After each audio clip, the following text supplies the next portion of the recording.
একবার একটি লোক একটি বৌদ্ধ সন্ন্যাসীকে ভোজনের জন্য আমন্ত্রণ করেছিল, আর যেই বাড়িতে ভোজনের জন্য ডাকা হয়েছিল সেই বাড়িটা ছিল 7 তলা বাড়ি।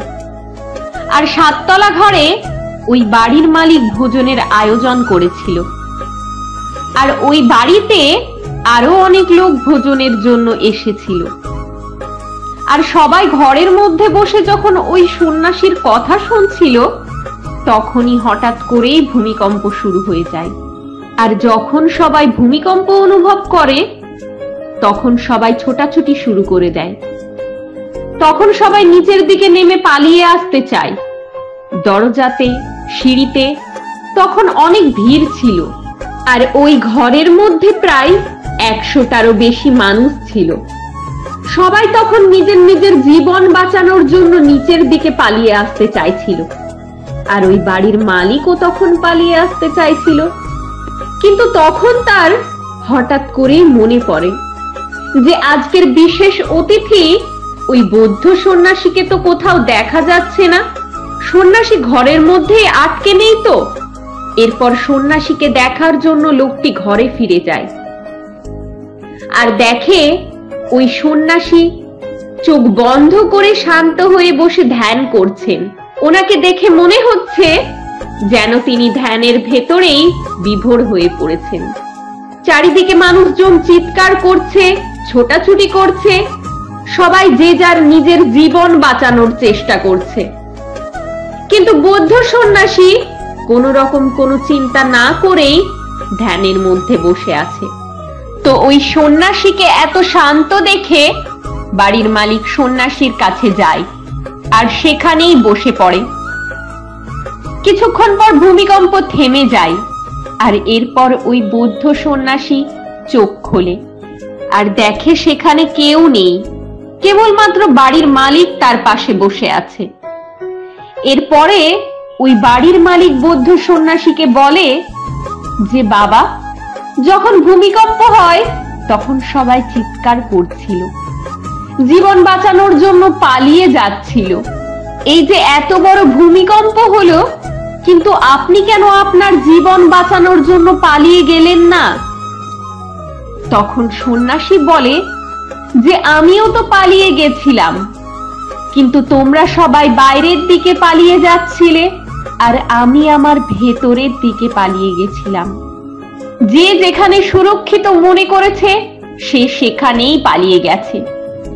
কিন্তু আমার মনে হয় তোমাদের বাইরের দিকে পালানোটা বোকামি ছিল, কারণ ভূমিকম্প এখানেও আছে, ভূমিকম্প 6 তলাতেও আছে, ভূমিকম্প 5 তলাতেও আছে, ভূমিকম্প 4 তলাতেও আছে, ভূমিকম্প সম্পূর্ণ বাড়িতেই আছে।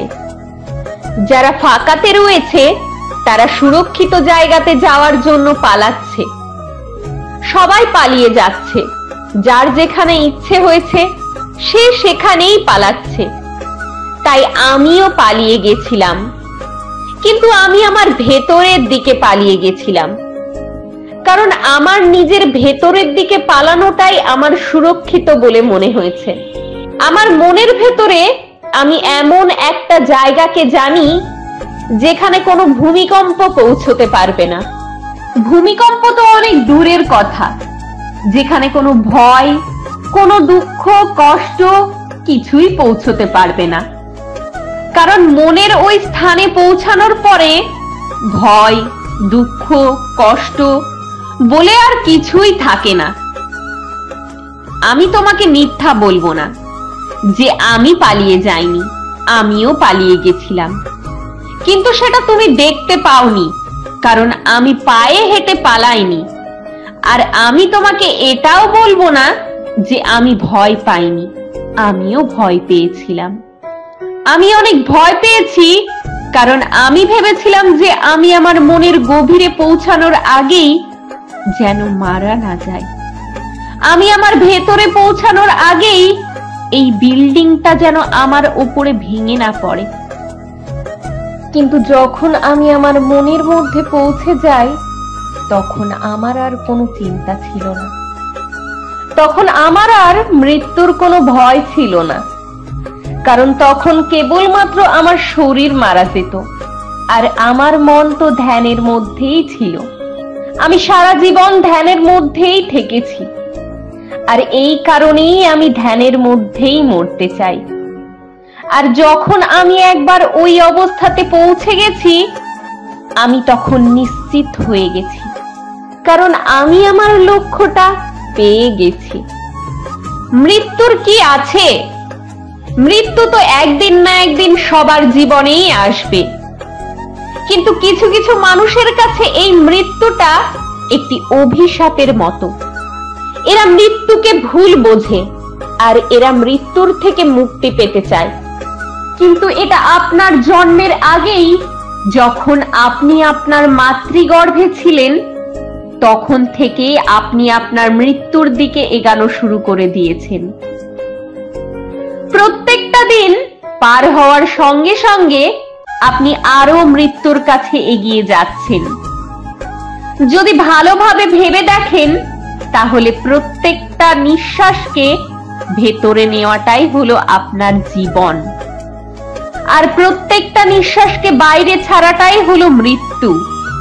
যেভাবে সকালে সূর্য ওঠাটাই ঠিক করে দেয় যে ওই সূর্য অস্ত যাবে, আর একইভাবে আমাদের জন্মটাও এটা ঠিক করে দেয় যে একদিন আমরা মারা যাব।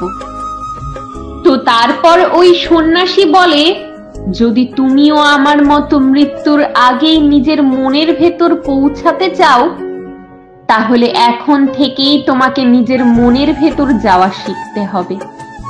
তুমি এটা না শিখলে মৃত্যুর আগে তোমার মনের ভেতর পৌঁছাতে পারবে না। আর যদি তুমি সারা জীবন কেবল ধন সম্পদের চিন্তা করতে থাকো, তাহলে মৃত্যুর আগেই তোমার ভেতরে এই ধন সম্পদের চিন্তাই চলতে থাকবে। আমরা আমাদের জীবনে যা কিছুই করি না কেন, মৃত্যুর আগে সেই সমস্ত কিছুই আমাদের চোখের সামনে চলে আসে। অর্থাৎ সারা জীবন আমরা যা কিছুই করি না কেন, মৃত্যুর আগেই আমরা সেটাকে অনুভব করতে পারি। যদি আমরা সারা জীবন ধরে কাউকে কষ্ট দিয়ে থাকি, তাহলে মৃত্যুর আগে পর্যন্ত আমরা সেটার জন্যই আফসোস করব, আর একটা দুঃখী মন নিয়ে আমরা মারা যাব। আর যদি আমরা আমাদের জীবনে ভালো কাজ করি, তাহলে শেষ সময়ে আমাদের কাছে ভালো কিছু স্মৃতি থাকবে, আর তখনই আমরা সুখে শান্তিতে এই পৃথিবী ছেড়ে যেতে পারবো। আমাদের এই ভিডিওগুলি কেমন লাগে তা অবশ্যই কমেন্ট করে জানাবেন। সবাই ভালো থাকবেন, আবার দেখা হবে।